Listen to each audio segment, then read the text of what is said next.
11 अक्टूबर 2023 पाकिस्तान के पंजाब में एक आम सी सुबह थी, लेकिन किसी को अंदाजा नहीं था कि यह सुबह इतिहास बन जाएगी। मस्जिद से बाहर निकलते हैं पठानकोट अटैक का मास्टरमाइंड शाहिद लतीफ और उसका भाई। माहौल बिल्कुल आम लग रहा था।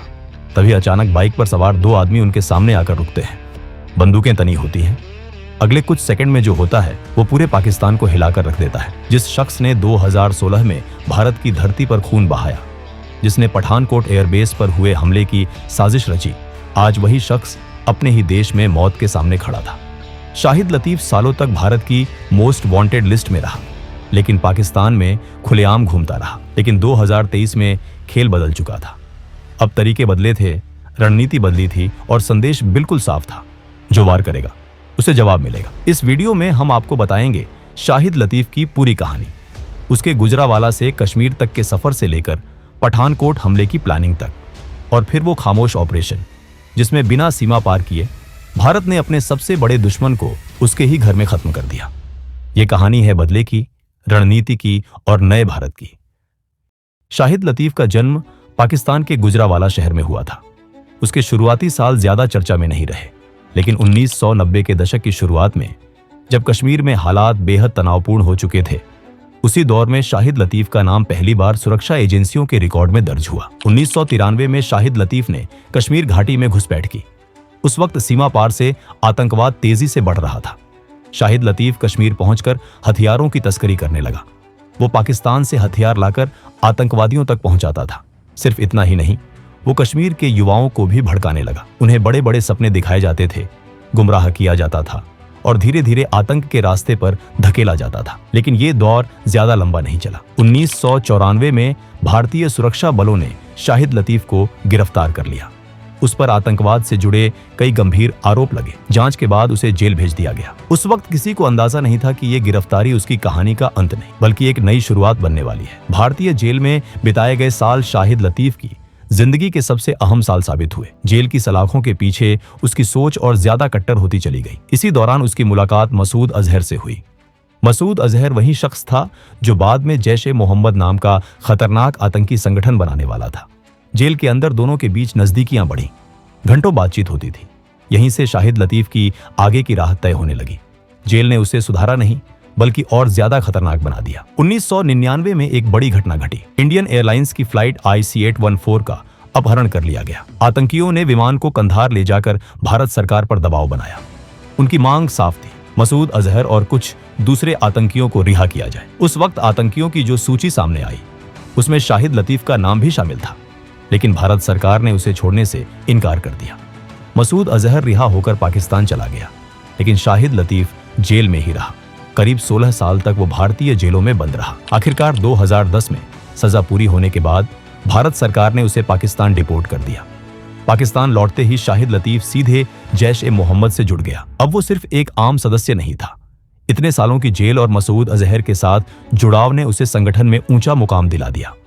वो लॉन्चिंग कमांडर बन गया। लॉन्चिंग कमांडर का मतलब था आतंकियों की भर्ती करना, उन्हें ट्रेनिंग दिलवाना और फिर सीमा पार भारत भेजना। 31 दिसंबर 2015 की रात 4 आतंकवादी सीमा पार कर भारत में दाखिल होते हैं। अंधेरे का फायदा उठाकर ये चारों आतंकवादी एक गाड़ी को बंदूक की नोक पर कब्जे में लेते हैं। इसके बाद वो पठानकोट एयरबेस की तरफ बढ़ते हैं।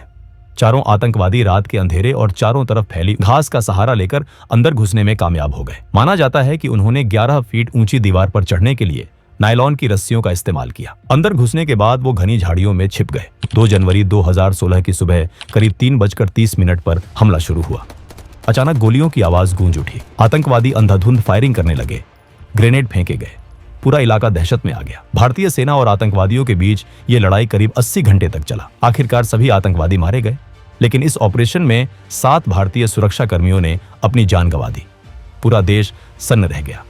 जांच में साफ हुआ कि इस पूरे हमले के पीछे शाहिद लतीफ का दिमाग काम कर रहा था। वो आतंकियों को निर्देश दे रहा था। हथियारों की सप्लाई, रास्तों की जानकारी और हर कदम की प्लानिंग उसी के जरिए हुई थी। इस हमले के बाद भारत और पाकिस्तान के रिश्ते पूरी तरह बिगड़ गए। प्रधानमंत्री स्तर की बातचीत रुक गई। भरोसा पूरी तरह टूट चुका था। शाहिद लतीफ भारत की मोस्ट वांटेड लिस्ट में आ गया। 2022 में भारत सरकार ने उसे UAPA कानून के तहत आतंकवादी घोषित कर दिया, लेकिन इसके बावजूद वो पाकिस्तान में खुलेआम घूमता रहा। 2023 आते आते हालात बदलने लगे। भारत ने एक नई रणनीति पर काम शुरू किया। पाकिस्तान में छिपे आतंकवादियों को अब अननोन गनमैन के जरिए एक एक कर निशाना बनाया जाने लगा। दिल्ली से आदेश जाते थे और पाकिस्तान की जमीन पर बैठे आतंकी मारे जाते थे। पाकिस्तान में बैठे आतंकियों के बीच डर का माहौल बन गया था। जो लोग सालों से खुलेआम घूम रहे थे, अब वो डरने लगे थे। कई आतंकियों ने मदद के लिए आईएसआई का दरवाजा खटखटाया। इसके बाद आईएसआई भी एक्टिव हो गई थी और कुछ बड़े आतंकियों को सुरक्षा देना शुरू कर दिया गया। अब भारत का अगला टारगेट था शाहिद लतीफ, लेकिन यह टारगेट आसान नहीं था। शाहिद लतीफ सिर्फ जैश ए मोहम्मद का अहम सदस्य नहीं था, बल्कि आईएसआई की सुरक्षा में भी था। उसे मारना मतलब सीधे एक बड़े नेटवर्क को चुनौती देना। शाहिद लतीफ के हथियारों की सप्लाई का रास्ता भी आसान नहीं था। उसकी गन सप्लाई बांग्लादेश से आती थी। इस नेटवर्क का एक अहम नाम था मोहम्मद उमैर। मोहम्मद उमैर बांग्लादेश से पाकिस्तान में हथियारों की तस्करी करता था, लेकिन वो सीधे शाहिद लतीफ को गन सप्लाई नहीं करता था। मोहम्मद उमैर पहले पाकिस्तान के बड़े बड़े गैंगस्टरों को हथियार देता था। वही गैंगस्टर आगे शाहिद लतीफ तक ये गन पहुंचाते थे। जब भारतीय खुफिया एजेंसी रॉ को इस पूरे नेटवर्क की जानकारी मिली, तो उन्होंने सीधा हमला करने की बजाय दिमाग से काम लेने का फैसला किया। कुछ भारतीय एजेंट बांग्लादेश पहुंचे और मोहम्मद उमैर को पकड़ लिया गया। शुरुआत में उमैर डर गया, लेकिन फिर उसे एक ऑफर दिया गया। रॉ एजेंट ने उसे कहा कि अगर वो अपने कॉन्टैक्ट्स का इस्तेमाल करके शाहिद लतीफ की लोकेशन बता दे तो उसे बहुत सारा पैसा मिलेगा। मोहम्मद उमैर पैसों का लालची था। उसने ज्यादा सोच विचार नहीं किया और भारत की मदद करने के लिए तैयार हो गया। इसके बाद मोहम्मद उमैर ने अपनी पूरी ताकत झोंक दी। उसने पाकिस्तान के गैंगस्टरों से दोबारा संपर्क शुरू किया और किसी तरह शाहिद लतीफ की सही लोकेशन निकलवा ली। पता चला कि शाहिद लतीफ पाकिस्तान के पंजाब के दस्का इलाके में रह रहा था। ये इलाका सियालकोट के पास था और सुरक्षा के लिहाज से सेंसिटिव माना जाता था। मोहम्मद उमैर के लोग लगातार शाहिद लतीफ पर नजर रखने लगे। वो कब निकलता है, कहाँ जाता है, किसके साथ रहता है, हर छोटी बड़ी जानकारी इकट्ठा की जाने लगी। ये सारी खबरें धीरे धीरे रॉ तक पहुंचती रहीं। निगरानी में ये बात साफ हो गई कि शाहिद लतीफ हर वक्त अपने साथ 2 बॉडीगार्ड रखता था। वो कहीं भी अकेले नहीं जाता था। ऐसे में उसे खुले में मारना लगभग नामुमकिन लग रहा था। लेकिन निगरानी के दौरान एक अहम बात सामने आई। शाहिद लतीफ हर सुबह सियालकोट की नूरी ए मदीना मस्जिद जाता था। मस्जिद के बाहर तक उसके बॉडीगार्ड उसके साथ रहते थे, लेकिन अंदर नमाज पढ़ने वो अकेला ही जाता था। यही वो एक पल था जब शाहिद पूरी तरह अकेला होता था। रॉ को लगा कि यही सबसे सही मौका हो सकता है। इसके बाद रॉ ने एक और चाल चली।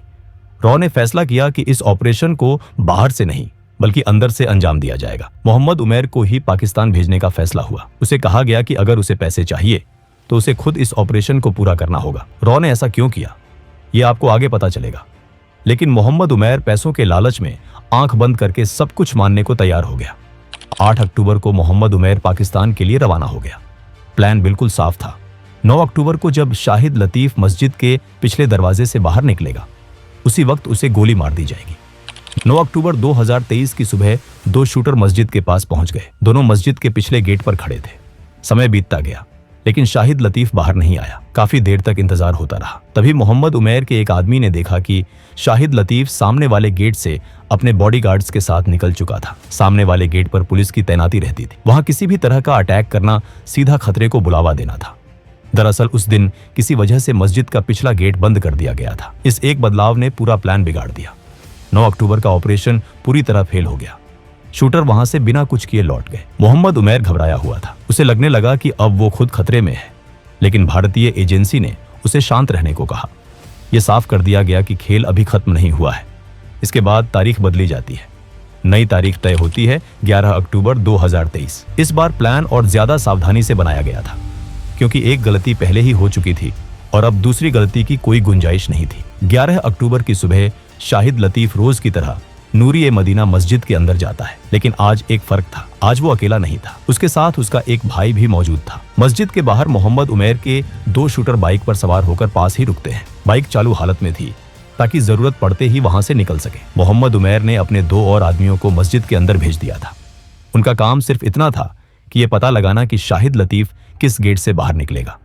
वहीं मोहम्मद उमैर खुद पास की एक इमारत में छिपकर पूरे हालात पर नजर रखे हुए था। कुछ ही देर में नमाज खत्म होती है।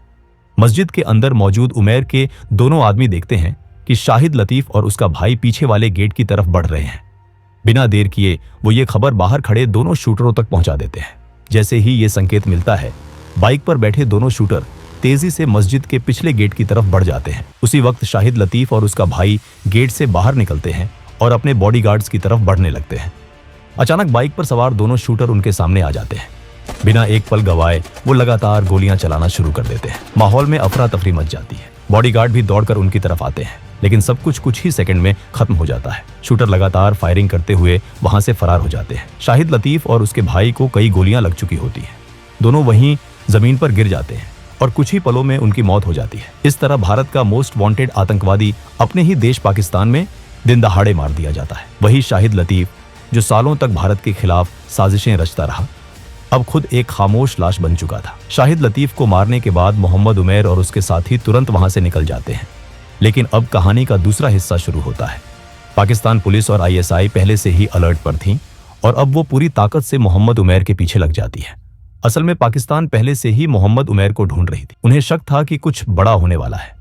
दरअसल शाहिद लतीफ की लोकेशन पता करने के लिए उमैर ने कई पाकिस्तानी गैंगस्टरों से संपर्क किया था। शाहिद लतीफ पर हमले से एक दिन पहले इनमें से एक गैंगस्टर को पाकिस्तान पुलिस ने किसी दूसरे अपराध के मामले में पकड़ लिया था। उस गैंगस्टर को लगने लगा कि उसे इसलिए गिरफ्तार किया गया है क्योंकि उसने शाहिद लतीफ की लोकेशन बताई थी।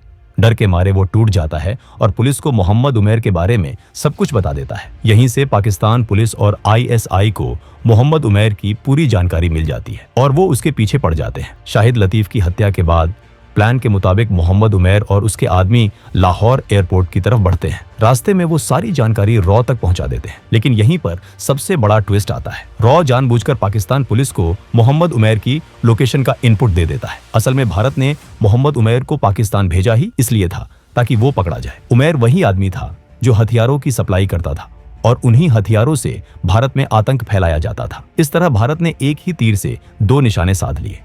एक तरफ शाहिद लतीफ मारा गया और दूसरी तरफ गन सप्लाई करने वाला नेटवर्क भी बेनकाब हो गया। मोहम्मद उमैर को लाहौर एयरपोर्ट से गिरफ्तार कर लिया जाता है। उसकी गिरफ्तारी पाकिस्तान के लिए भी एक बड़ा मामला बन जाती है। कुछ महीनों बाद पाकिस्तान एक बड़ा दावा करता है। पाकिस्तान के विदेश सचिव प्रेस कॉन्फ्रेंस करते हैं। दावा किया जाता है कि शाहिद लतीफ की हत्या के पीछे भारत की खुफिया एजेंसी रॉ का हाथ है। आरोप लगाया जाता है कि भारत ने मोहम्मद उमैर को हायर किया था। भारत इन आरोपों को खारिज कर देता है। कोई आधिकारिक जिम्मेदारी नहीं ली जाती, लेकिन संदेश साफ था। इस तरह बिना पाकिस्तान में घुसे भारत ने शाहिद लतीफ को मार दिया और पठानकोट हमले का बदला ले लिया। इस घटना के बाद पाकिस्तान को यह समझ आ गया कि अब हालात बदल चुके हैं। ये नया भारत है जो चुपचाप सहने वाला नहीं है, बल्कि जरूरत पड़ने पर दुश्मन को उसके ही घर में जवाब देना जानता है। दोस्तों, अगर वीडियो पसंद आया हो तो वीडियो को एक लाइक जरूर करें और चैनल को भी सब्सक्राइब जरूर करें। हम ऐसे ही वीडियो हर हफ्ते लाते रहेंगे। तब तक के लिए जय हिंद।